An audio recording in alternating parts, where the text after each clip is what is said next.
It was an early morning for Katsuki Bakugo as he prepped his hero costume in his room and thought about the day that he was about to have. Today was the day that they take everything back, the day where the heroes finally strike against the villains, and Bakugo can finally get back at Shigaraki and everyone who looked down on him or made trouble for his friends. Once Bakugo is ready, he attends a few meetings with the other heroes to discuss the plan for the operation to take down Shigaraki, All For One, and the entire league in one fell swoop. And afterwards, Bakugo heads to Shoto's room along with Kirishima, Ida, and the others to wait for their moment. Shoto tells everyone that he's sorry for making them worry about him and his family situation again, and that he doesn't even know what Toya likes or dislikes. But Bakugo says, "I bet you $1,000,000 that self-boiling freak loves udon just like you." To which Shoto replies that if that's the case, he'd love to take Toya out to dinner sometime to really get to know his brother better. This bit of hope is nice to see from these two, who are both about to be entrenched in their own battles, and the rivalry and friendship between Shoto and Bakugo that has grown over the series is one that can be subtle at times, but I find very rewarding for both of the characters. We've already discussed Shoto's battle against Toya, which you can check out on the channel by clicking the card in the top right, but continuing our story series, let's head over to Bakugo's battlefield. Aoyama places the call to All For One and tells him that he has exactly what he wants: Deku on a silver platter waiting for the Demon Lord. When All For One appears, he arrives and quickly summons his army of villains through his warp quirk, while the heroes all come out of Kurogiri portals thanks to Monoma copying Kurogiri's quirk to give them an advantage here. There are a few brief skirmishes in this time, but ultimately the villains are sent into Iron Maidens, which spring from the ground and trap them all for all but 3 seconds, but this is enough for the heroes to capitalize. Each group picks an Iron Maiden, and the heroes are all split up as Kurogiri portals open and send battalions of heroes and villains all over Japan to various stage battlegrounds, like Gang Orca's Aquarium Island for Toga's group, the base of the All Might statue in Kamino Ward for Toya's group, Gunga Mountain Villa for All For One, and most importantly the ground of the final battle, UA High for Shigaraki's group, where Deku and Bakugo would take on the man who's become their arch nemesis over the course of My Hero Academia, from the day that he invaded UA to the time where he stole Bakugo away, and even now, despite him needing to be saved, he does still present a massive danger to everyone unless he's stopped here. As the villains are scattered, we see Bakugo say Deku, and Deku quickly jumps to Bakugo's side and starts using his Air Force to keep the villains inside of their pods as the warp gate begins to send this group to its battleground. At the same time that this is all taking place, efforts have been going underway at UA to create a coffin for Shigaraki. UA has had extensive work performed on it by the support course thanks to Mei Hatsume and Nezu's instruction, as pillars shoot out of the ground around the school and fissures in the earth start to form as light breaks out of the cracks and a loud thrum like an ancient machine powering up can be heard. It's at this point where UA and the entire grounds around it start to rise higher and higher until UA is now flying, with giant gravity boosters revealed on the underside of the campus, while rocks and rubble fall off the newly formed UA sky base. On top, on the pillars that have been erected around the main UA building, different rings start to light up as the pillars begin to activate and energy starts to collect from pillar to pillar like a sea of stars, activating all for the same purpose, as the connecting energy forms a sparking electrified force field around the school to keep anyone, and more importantly anything, from escaping. And UA has made good timing on their ascension into the sky, as no sooner than the school heads towards the clouds do we see a portal opening on the surface, with people spilling out of it. The first person we see from the portal is Shigaraki himself, and quickly the others get into position and place themselves on various platforms that are strung up around the UA arena in the air by giant wires that can be controlled by Best Jeanist.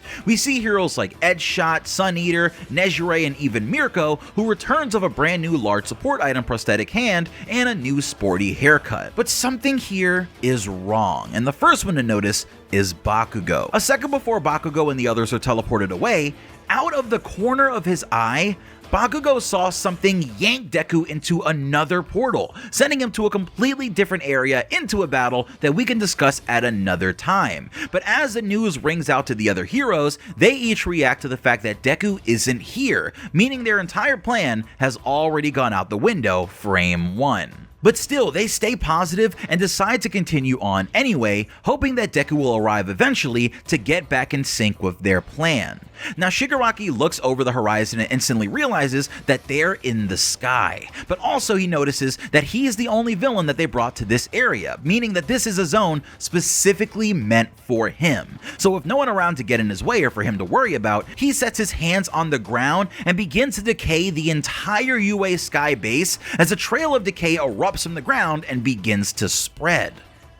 But again, something is wrong. And before Shigaraki can even notice it, the space that Shigaraki is standing on erupts out of the ground, sending Shigaraki flying upwards as the other sections of the ground affected by decay also spring out, leaving the rest of the sky base safe from the spread of Shigaraki's quirk. As it seems like the heroes have created a modular system to specifically counter Shigaraki's decay that will punish him for using it, by rejecting any piece of the ground that's affected by it and knocking it and him into the electrical force field around UA. Shigaraki realizes what's going on here, and he tells Genis and the other heroes that this battle of attrition ends with their loss, since eventually they'll run out of solid ground to stand on. But little does he know that everything that gets destroyed is being replaced by a solid team of builders like Momo, Cementos, and other support students like Mei Hatsume. But back on the surface, Katsuki Bakugo locks eyes with his prey and rushes towards Shigaraki, who attempts to use his quirk to blow them all away, but he's unable to thanks to Aizawa and Monoma using Erasure on him. However, this is where Shigaraki does something extremely strange. You see, ever since the end of the war arc in Season 6 of My Hero Academia, Shigaraki has been healing his body and perfecting the fusion between him and All For One. And after the Star and Stripe fight, which we've also discussed already and you can find in the card in the top right, during the time that it took for Shigaraki's body to heal once again and become as complete as it can be without All For One's direct intervention, something changed, and somehow Shigaraki went beyond just awakening his quirk. In fact, Shigaraki claims that in this moment, he has reached the peak of what we call the quirk singularity, and as he pulls back his arm, we see a swarm of fingers growing out of Shigaraki's arm as he swings his arm forward and sends a concentrated wave of fingers towards Mirko, catching her in his attack and shocking everyone. Shigaraki gets really disappointed in Aizawa, who relies on the same tactic over and over and couldn't get around this new technique, as his new finger ability goes full blast, and we see a giant wave of fingers shooting out in every direction, to the point where the wave crashes into the top of UA and destroys half of the building. It's a truly strange sight and no one knows how to respond, but Bakugo looks on, already calculating in his head as he sees Mirko landing in front of him, telling him to stand back. "You're the one who should stand back," says Bakugo, leading to an argument between him and Mirko that almost turns into a fight. But the two focus up as Best Jeanist calls the group together upon hearing the news that Deku won't be arriving for a while due to him having to literally fly there from over 200 kilometers or 124 miles away. And this is where Best Jeanist says, who cares if One For All isn't Hero Fuss? We can beat Shigaraki here and now. And if we do so, we'll save Deku from the work of having to do it himself. And as everyone says yeah and resolves themselves to take down the Prince of Darkness, Shigaraki starts to surf along his moving wave of fingers like he's in Sonic Adventure 2, as the fingers begin to seek out and attack the heroes, and they try their best to dodge and make their way to the main body. We see Nejire and Tamaki getting hit by attacks, but being otherwise okay, as Mirko and Edgeshot easily dash their way through, and Genis uses one of his wires to save Bakugo from a close call. Shigaraki monologues as he spots Bakugo, answering an earlier question from Edgeshot, but Bakugo has had enough. He says, "I don't know if you're All For One or Shigaraki right now, but frankly, ever since Kamino, I've been sick of both of you, and I don't want to hear one more word." As Bakugo says this, something starts to form from his back, and we see that Bakugo has a new support item, which turns into a series of blasters mounted on his back, as well as a small pair of auto turrets that sit on his shoulders, as Bakugo busts out his brand new area-suppressing strafing panzer armor. Now, Bakugo cuts through the chit-chat and heads straight for Shigaraki with both hands and his new explosions,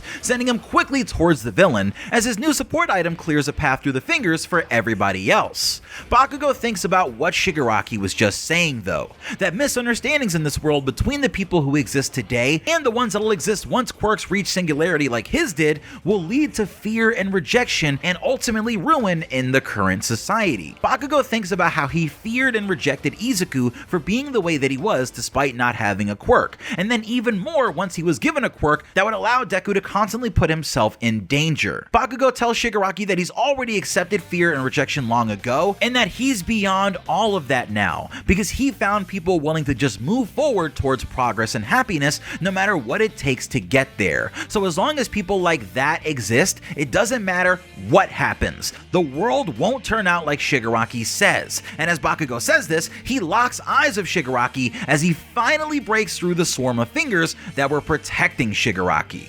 And now with all of his possible energy packed into his hand, looking like Bakugo is literally holding a star, he slams it into Shigaraki, who reaches forward, desperately trying to counter.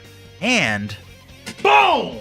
We see the most massive explosion that Bakugo has ever generated in the series, with a giant blast that was even bigger than the entire UA skybase by a multiple of at least 3, as star-shaped explosions go off outside of the cage, showing just how powerful and how far-reaching this ability went. That, mind you, Bakugo hit Shigaraki with at point-blank range. And as everyone below worries about whether or not Bakugo just destroyed half of UA with that attack, Kaminari tells us that Bakugo isn't the kind of guy to completely disregard his surroundings, and we see that the UA barrier is still up.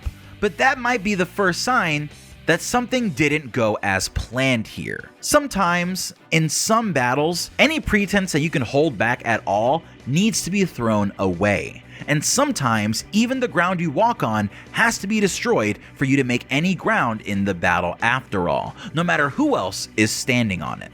Here, it's possible that Bakugo held back slightly to not actually destroy the cage around UA, but regardless, we see the result of the attack, as Shigaraki's arm had reached out, injuring half of Bakugo's face as Shigaraki catches Bakugo's arm, stopping the full force of Bakugo's attack from reaching him, despite the fact that it did seem to at least impact the opposite side of Shigaraki's face. Shigaraki calls Bakugo's quirk and the way that he used it here truly wonderful, but says that's exactly why he had to destroy Bakugo's ability. And as he says that, he squeezes and we see Bakugo's arm absolutely wrung like a towel, as Shigaraki tells Bakugo that he's still not interested in him anymore, as he tries to crush him with the fingers once more, but the other heroes rapidly enter the fray to try and stop him. Because of this, Shigaraki changes plans and drops Bakugo, taking a portion of his other arm to slam the heroes away with his All Might-like power that he still has from the War Arc in Season 6. As Bakugo tries to recover from what just happened, he thinks, this is impossible. There's no way that the gap between me and him is really this much. But that's where Shigaraki reveals to Bakugo that he never really cared about his quirk or his dreams or anything like that. In fact, the only reason he's ever been interested in Bakugo, even back when they took him from the forest, is because he's Deku's best friend, and that makes him the perfect tool to use against Midoriya. As Shigaraki stomps towards Bakugo, preparing to turn him into a gift for Deku, the big 3 of UA spring into battle with Mirio back at their side, in an attempt to save Bakugo. But Shigaraki steps on Bakugo anyway and tells him that he knows that Deku will be there any moment now. So in all honesty, he's actually glad that his quirk is erased currently, since when he takes Bakugo out, there will be something left for Deku to rage over again, like he did when Bakugo was injured in Season 6. So Shigaraki can just take advantage of that to get one up on him, and that since Bakugo is just a tool to him, he'll end here always being in Midoriya's shadow, as Bakugo has a vision in his mind of Shigaraki crushing him with his fingers, much like Deku and Bakugo's vision in Season 6 when they saw themselves being erased away. Now during this, the big 3 work together as Nejire gets Shigaraki's attention, and then Sun Eater hits Shigaraki with scorpion venom, but this just seems to make Shigaraki evolve even further, as a mouth opens up on Shigaraki's shoulder to spit the poison out, and suddenly mouths start to open up all over the waves of fingers, screaming and chomping down as Tamaki freaks out over the absolute horror show happening before him. And as Shigaraki liberates himself once more, laughing and showing excitement over what he's able to do, Mirio sneaks up on him using his quirk and steals Bakugo away, throwing him to a waiting Genus thread, as Mirio starts to take on Shigaraki despite not really having the power to actually hurt him, which we do see as this fight goes on. Mirio is though a good distraction for Shigaraki, while Bakugo gets a few seconds to rest as Best Genus offers to wrap him up and heal him, since of course his fight is over. But Bakugo is still watching everything that Shigaraki is doing, and he ignores the pain in his broken arm as Best Genus starts to wrap it up, as he watches Shigaraki and notices that an attack attack to the right might actually work, since his earlier explosion made Shigaraki's right eye unavailable and it still hasn't yet been healed, meaning that there is an opening, but how in this state can Bakugo take advantage of it? As Tamaki lets loose a giant beam to try and wipe Shigaraki away, he and the others fail to really do any damage, and Shigaraki starts to boast about how none of them would have posed a threat to All Might in his prime, which is exactly what level he's on. Wait. Shigaraki quickly turns his head to the side. A single footstep was enough to get his attention on the left, and the man that took that footstep was Bakugo, who takes another step forward and then another, as Shigaraki's stare sharpens because something is again wrong. There are little sparks popping all around Bakugo, and as Bakugo says we still have a battle to win, right, Izuku? He looks like he's barely on his feet, but he seems to almost teleport over to Shigaraki with a blast right to the face, as Bakugo's speed reaches an entirely new level, and this battle starts to ramp up. Somehow Bakugo is able to completely blitz Shigaraki, and then just as predicted, Shigaraki swings with his right and Bakugo dodges that attack, getting behind Shigaraki as the sparks around Bakugo flare up even brighter than they ever have in all sort of different colors as Bakugo lets loose his final attack. And it seems like Bakugo has an entirely new sort of state of power that the narrator does take a little time to explain to us. The narrator explains that because Bakugo developed his cluster technique, he didn't realize that there was also a special effect or a side effect that causes sweat in his palms to open new pathways in his body due to him trying to store too much sweat in one area. So over time, without realizing it, Bakugo is actually optimizing his body to handle and release explosions from everywhere. And now these micro explosions were going off in and around his body, propelling him with amazingly enhanced speed, but doing damage to him all the same. In this moment, just like how Deku has learned so much from Bakugo and taken a lot of that stuff to make it part of his style, it seems like Bakugo has very similarly created his own version of One For All full cowling, proving that Bakugo with his own effort became a character actually able to keep up with the power of One For All, meaning in the future he could likely become an amazing hero, probably even on that level with Deku. But that's assuming that he does have a future. Bakugo wonders if this is what Deku feels like when he's fighting, and he thinks to himself, "Hey Izuku, do you think I'll ever reach you someday? Have I caught up to you now?" And as Shigaraki freaks out, seeing a vision of the second user of One For All, he lashes out towards Bakugo, attempting to counter the attack with one of his own, and in that instant, with both techniques released, everything goes white. And it stays white for a while. And a while longer. And even then, a while longer. Before we see Bakugo standing in this now all-white world. He finds himself here, but he's confused. What's happening? He thinks for a moment and then he hears something to his left. So he turns his head, and that's where he spots something odd. Before him is a flame, standing in the shape of a man, and he can recognize exactly who it's supposed to be. It's All Might. Or at least the vestige version of All Might from within One For All, oddly just here with Bakugo in this moment. Bakugo goes, "Oh yeah, I forgot. Listen, since we met in a really strange way and with everything going on since then, it never really felt like the right moment, but..." He reaches into his pocket and pulls out a legendary rarity hero trading card with All Might on it. One that he remembers him and Deku both getting on the same day and being so thrilled for.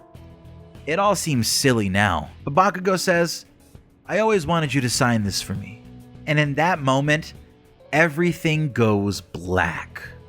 And we hear a heartbeat as we see Mirio, Nejire, Sun Eater, Mirko, and even Genis's threads all trying to stop Shigaraki, as his attack breaks past all of them and pierces right into Bakugo, sending him flying with a cavity in his chest and a large hole in his heart. From this attack, he skips along the ground and Best Jenis fails to catch him before seeing for himself what he unfortunately has to describe to everyone else, that Katsuki Bakugo is dead.